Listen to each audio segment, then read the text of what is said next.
I am on a much needed vacation this month, traveling with my family, heading to my hometown.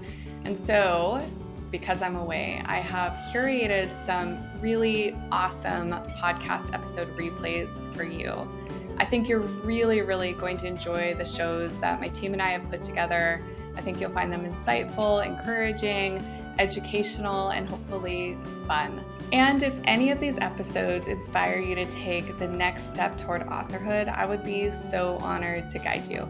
I'm currently enrolling for my upcoming author program. So in this 6-month program, I will be guiding you as you finish your first draft and take your next steps towards authorhood.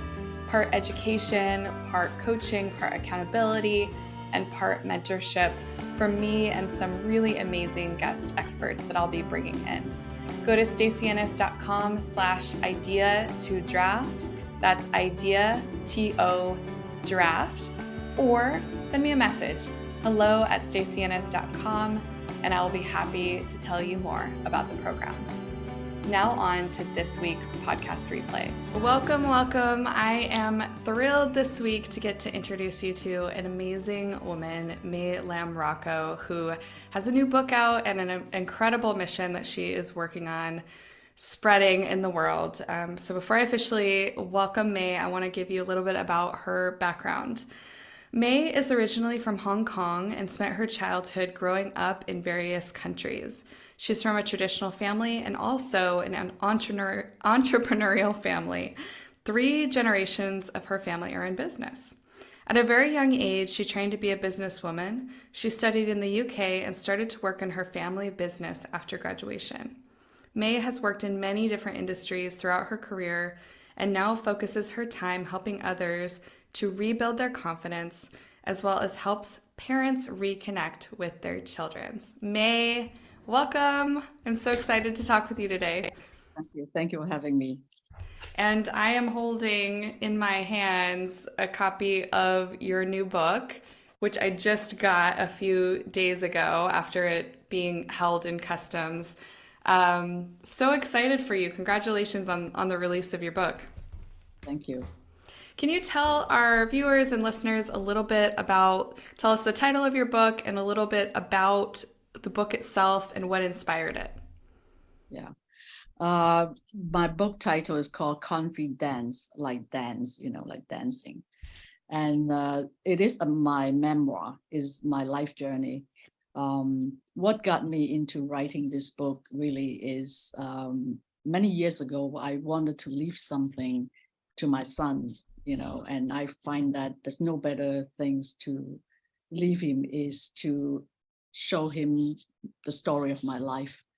A big part of it is because I have seen a lot of people who has gone through, especially during 1997, we have gone through an Asian financial crisis. So I have seen a lot of people, many of them are my friends and even family, that have gone through from having everything into having nothing.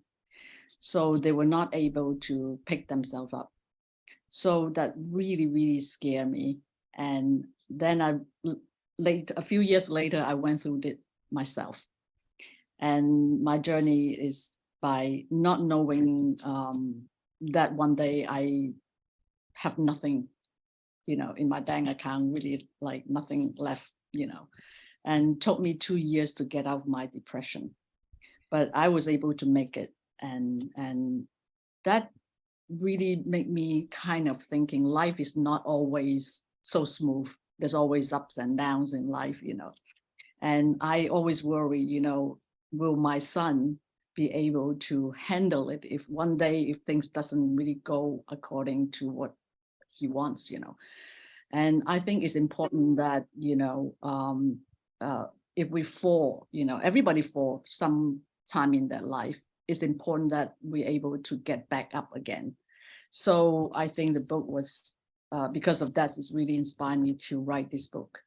And at the end of the day, I'm very happy that, I got to finish writing the book because I've been talking it for many years and I finally did it.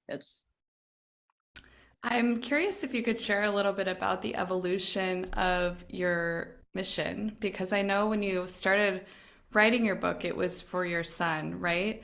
And through this journey of writing, you have really kind of expanded into a broader impact of your story and this message of really helping people rebuild their confidence and repair their relationship with their children.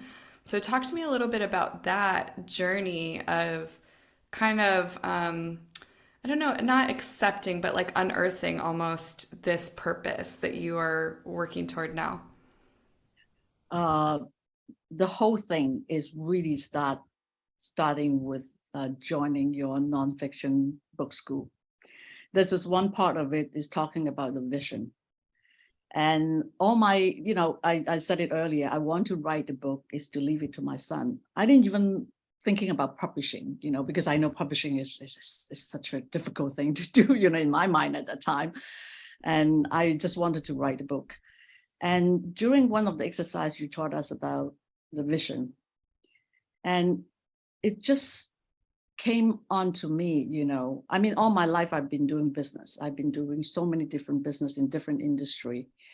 And is really about building a life for myself and my family, right? But at this time of my life, I'm almost find it a little lost, what is really my purpose in life. So by doing that vision piece, I was able to really think, maybe through writing the book, through sharing my experience in life, maybe able to help others to see that it's, possible, especially when you go through crisis or challenges in life, this is possible to bounce back. And if we are able to get back up, everything will be okay. So it's really, I have to thank you for that, because that is where the vision come from. And that is where I wanted to spend the time going forward, is to help others to achieve that. That's so beautiful. And I think it's easy, we're just humans like functioning in the world and going through day to day. And it's easy to just forget that the things that we've experienced and the stories that we have and the lessons that we've learned, there are people that are steps behind us, sometimes many steps, sometimes a few steps, that actually really need what we have to offer. And it's easy also to underestimate the impact of that for other people, right? So I'm so grateful that you were able to like look at that big picture and see that vision of what you can do with your story. And it's been so cool watching you really build that platform and start to share your message. How do you envision those next steps for you as you share this book and your message? And I imagine maybe do some speaking engagements or other things that are going to help you spread this out into the world. What does that look like for you? Right now, I'm focusing on building on social media, and which I think is important that, now I have the book. The next thing is really get out there so that more people will know there is such a book in the market. So I'm focusing on building the social media. So I'm on Instagram, I'm on Facebook, I'm on TikTok. Um, and the next step really going forward is a couple of ways. One way I might be able to come up with different program, online program that I'll be able to help people to rebuild the confidence, or helping parents to how to deal with the relationship with their children. And there's another part of me, probably a little bigger vision, is really I wanted to create a platform where I can bring people together, where they can talk about their challenge and they can hear about other people story. Because I remember when I go through my own depression, the time I'm all alone. And during that time, there's no social media really. I'm talking about the 90s, 2000, there's no social media. And I was living in Asia. There was no supporting groups or anything like that. Maybe there is, in church and all that, but I was not part of it. I don't even know where to look. So I think it's important that if we are in that moment, we're able to get support from other people. And I'm sure social media is able, you have a lot of different groups to do that, but it's nothing like being in a room together, face to face, feeling the person, seeing the person. And I think that's something that I wanted to do. And that will be probably my next step for building the platform going forward. Yeah. I love that you also have this fairly practical first step and then this vision of where you want to go. It's so businessy of you because you're a businesswoman, right? So I wonder if you could share a little bit, since many people listening or watching are aspiring authors or they are publishing their books or they've published their books. Can you share a little bit with them, with me, about how you kind of pulled some of those business principles into marketing this book, and then kind of thinking forward on where this book will take you? Yeah. It's, I know that we are in a different generation, my book, of course, we did do one exercise about who is your ideal audience, what age group and all that stuff. But because I am looking into two parts of it, one part is about building the confidence, the other part is about relationship with children. So there is two demographic here. So I know social media will be the fastest way to reach out. And I don't grow up from a social media era. So I find it's very, very difficult for me. I have to learn everything. So I just put on my business hat. If I don't know how to do it, I'll get help. I'll get people who, even in business, we all know that, we are not possible to know everything. And it's important that you be able to build a team. And if your team, they all come in different background, different knowledges, and they work together, they'll be able to create that business. So that is what I have been doing in my business. And even though at the time when I was running a leadership consultant business with Ron Price, your co-author, and I don't do the training myself. I don't do the leadership training, but I have a group of people who is expert in this area to do it. So coming back to the book, so I thought about, I don't know how to do it. Yeah. Can I learn it? Yes, but it would be a long, long process, So I decided to go and hire a consultant to help me on building this marketing, even help me to self-publish my book. And I think that is a great learning for me. And then after that, after the book is published, and he was able to help me to build on the social media platform.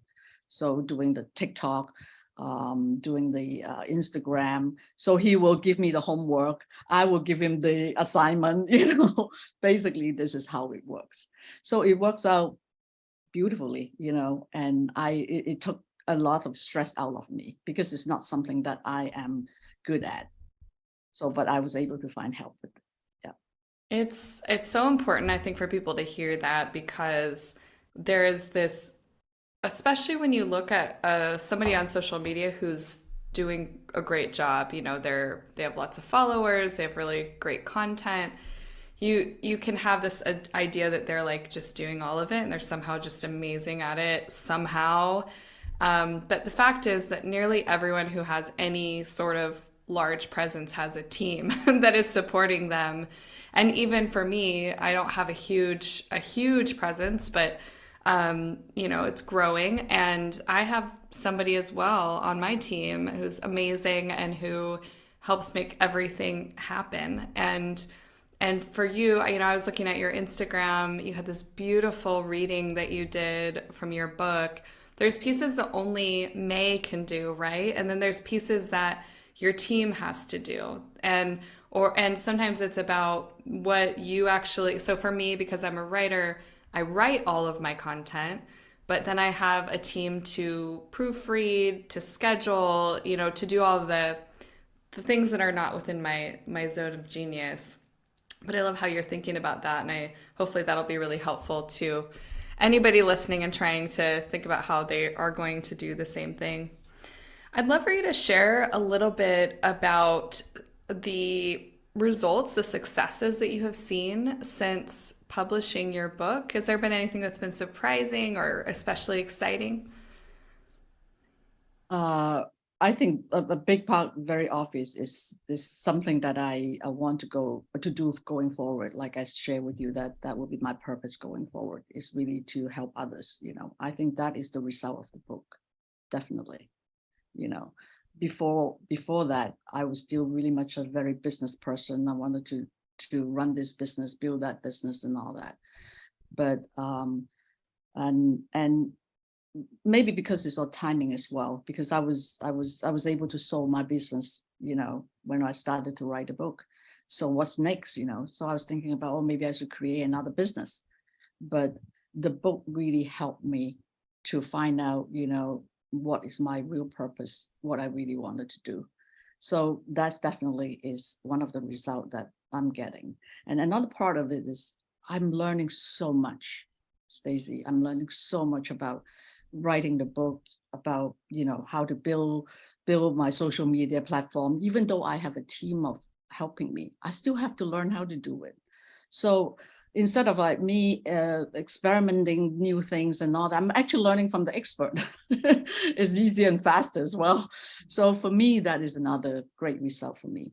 And I feel that at this age, I'm not saying I'm old or anything, but I'm just saying, at this time, we need to be current. We need to be current is what's going on out there, so I don't know much about social media, then I have to learn. And I hire somebody who work with me so that I can learn as well. So the learning part is also pretty amazing to me. Yeah. Yeah, I think when you think with that growth mindset, and also you mitigated the pain by working with an expert, so it can be more joyful and more you can approach it with curiosity. I know for me, I spent years just like loathing all things social media, and I would feel this like, oh, I'm supposed to be posting, and what am I going to write about? And I think the thing that changed for me is that I got help, and now when I want to do a little extra or I'm feeling especially creative, I can do that without the pressure of having to just get something done because there's already things getting done. So I love that piece of it, and you can learn through that too and be creative and have fun. The other thing I feel like we should call out is that you've had some really amazing praise and feedback on your book, and a couple of them I'm looking at right now. You had endorsement from the former president of Gucci China, who really, really resonated with your book.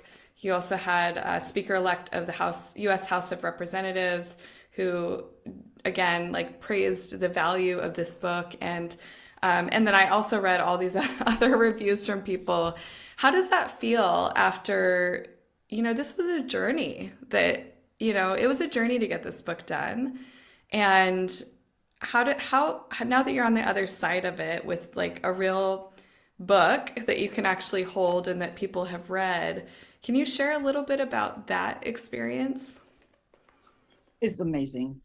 Really. It is really amazing because you always have a little doubt about, how good is your book, does it resonate with people? I'm sure some people probably find it not that inspiring, but we cannot, we look at it, we're not cater for everyone, let's say.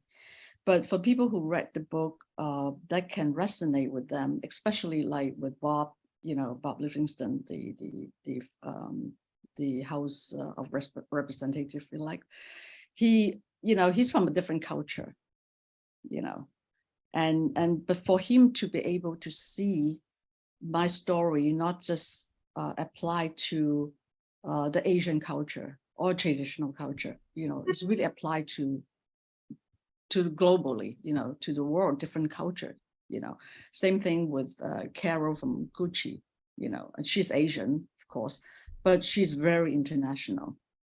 Before that, she worked in the US, she worked in different parts of the world. I mean, to me, it's almost like an endorsement that from them makes me feel that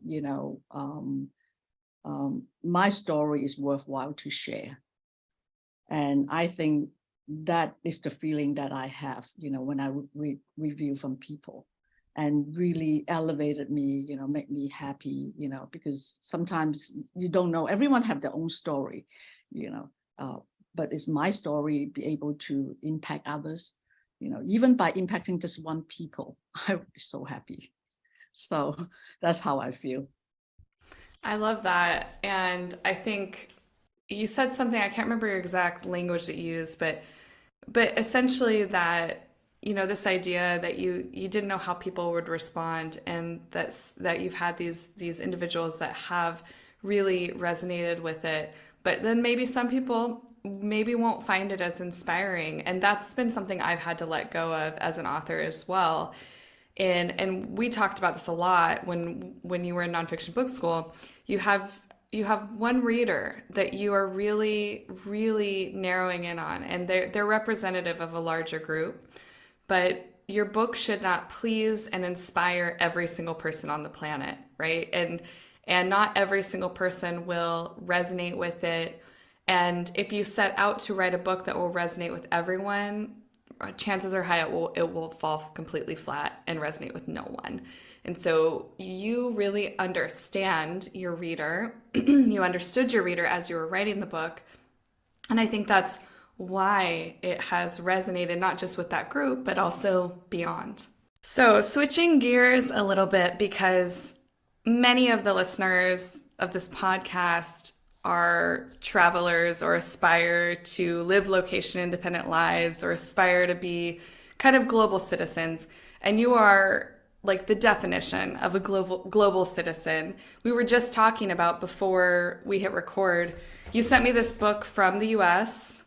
It took a while to get here to me in Portugal, but now you're in Malaysia. You're originally from Hong Kong. So tell us a little bit about your kind of international journey and how that has shaped who you are and also how you parent. I was born in Hong Kong. I left Hong Kong when I was 12 years old. I went to a small little country called Brunei. I actually write that in my book. And then from Brunei, I went to school in England. And then I came back to Asia. And then from Asia, I live in Taiwan, I live in China, I live in Singapore. And then I spend a great deal of time in the US as well. So, a big part of this is really what life takes me. But the benefit of that, the plus side of that is I see that is really enriched, because I was able to fit into different culture, work in different environment, stay in different places, because every country have their own culture. And a lot of people might not feel comfortable when they go to a different country, because things probably doesn't work like they usually back home. We talk about the book arriving a month later. I was shocked, too, and probably take another month to just get the book out, right? We'll get frustrated sometimes, It happens, I live in China in the 80s, I went to China in the 80s as well. There was nothing really. So all this experience is building who I am today, really. I wouldn't trade for anything else. And every country I live, I'm learning so much. And I'm learning how to work with people. I'm learning how to, in some cases when I was young, I learned how to be humble, because when you come from, especially when I'm come from places like Hong Kong, in those days it's metropolitan cities, everything works and people work fast, work hard, And when you go to places like Brunei, it's a small country, it's very slow. Everything is slow. You do one thing in probably wait for a week to get the result, or not even result, the next step and stuff like this. So, my experience by living in all these different countries really like I said, I really enriched my life and also taught me so much about people. And at the end of the day, we are the same people. We really have no difference, whether we come from different culture or whatnot, we still want love. We still want to love our family, And so I would encourage, even until today, I still encourage all the young people, if they have a chance, they should leave their birthplace and go somewhere else and go and see the world, The same thing when I told my son when he was young, when you go to a different country, not just go into the shopping mall, doing shopping and all that, really trying to observe people, understanding people, trying to see what's going on in that country. Because all this experience, you cannot learn it by reading a book, or you cannot learn it really by looking in the social media, So I think that is really a valuable experience for me. It's so cool to hear you talk about your experience. You probably saw me nodding a bunch while you were talking. But it really resonates with me, and it's very inspiring that you've kind of continued to live this life for so long, from the time you were 12. For me, I didn't start traveling really till I was 23, and we moved abroad to the Dominican Republic when was I 20? Yeah, 23 or 24, somewhere around there. And I definitely, something you said about kind of getting into the culture and really being part of it. And then the other piece to that I would build on is that for me, growing up in a very homogenous area in Idaho, where it's 98% white, most of the people around me were of similar socioeconomic level. Largely, there were two main religions, and they both were kind of under the umbrella of Christian. And then going out into the world and standing out, like suddenly I was like the person that people stared at because I looked different and I sounded different. I couldn't speak the language, and I didn't share cultural elements, and that discomfort, I think, also gave me a lot of empathy and understanding of other people and their experiences in different places and pieces of their life. And that's something we've tried to recreate for our kids too, and just putting them in different environments that are much more global and less of just one type of person in one place that's kind of very constant. What's cool about your story and inspiring for me is that you have an older child, and so we kind of feel like we're living this crazy experiment sometimes. So I can look to you and be like, hey, you know what? It worked out for her. Like, you're my keep going inspiration. Yeah. Yeah, it's such a good story. So I would love to just touch in on your kind of core messaging on confidence again, because I feel like I would miss an opportunity if I didn't get some tips from you. All of us, at some point of our lives, and actually most of us on a daily basis, we have a piece of us, whether it's as parents, as partners, as friends, as business people, as a volunteer at the school or community member, that is lacking in confidence.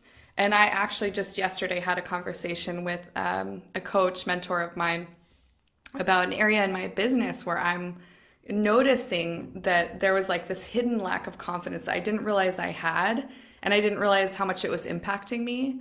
And now I can name it and work through it. But this isn't something we usually talk about. It's not something we even usually dig deep within ourselves to uncover. And if we do uncover it, we tend to like push it away and not want to deal with it, or find reasons that we have this lack of confidence and kind of just still function the same way. So I would love for you, if you could just share a few tips on if somebody notices that they have a gap in confidence, they're lacking confidence in an area of their life, what would you recommend as maybe first couple of steps that they could take to start to make a difference in confidence? I think confident, a big part of lack of confidence is really coming out of fear, the fear factor. We all have fear in us, we want to do a certain thing, we're not sure whether we're doing the right thing, whether what will be the outcome look like, if we do this. So a lot of time is the fear who stop us on the track. We don't want to do it. We procrastinate because there's a lot of uncertainty out there. But I would advise people, if there's something so important for you, even though it's fear, you have to step out and do it. Step out meaning that, acknowledge that it's fear in you. But if you're not going to face up to your fear, you never able to get that things done anyway. You're going to hide it. You're going to procrastinate. It's going to affect everything that you do. So sometimes, you need that courage to step out. And when you step out, you will find that it's actually not that fearful, because I always believe the universe will show you what is the next step. But if you don't even give that opportunity to take that step, then you're going to miss out a lot. So I have a lot of fear in me. Writing the book is one of them. I have a lot of questions sometimes about myself, whether I'm making the right decision and whatnot. But one thing I do have is I have the courage to step out, because every time when I step out, I'm really seeing, oh, all this fear that I have is a lot of them is really in my head. So whatever that is remaining is something that I need to work on. Then I'll go and find a solution. I look at it as something that I need to work on, instead of looking at it as a fear. So I would encourage people, if you find yourself is really lacking that confidence, first of all, you might want to ask yourself not about why you can do it. It's really about what can I do? What can I do to get a different results or something like that? And another thing is just step out, see what happens. The worst thing is, like, if things doesn't work out, you can always come back, right? But most of the time, I would say 100% of the time, once you step out, you'll find something that you've never seen before. And you will say, oh, this is where I need to go.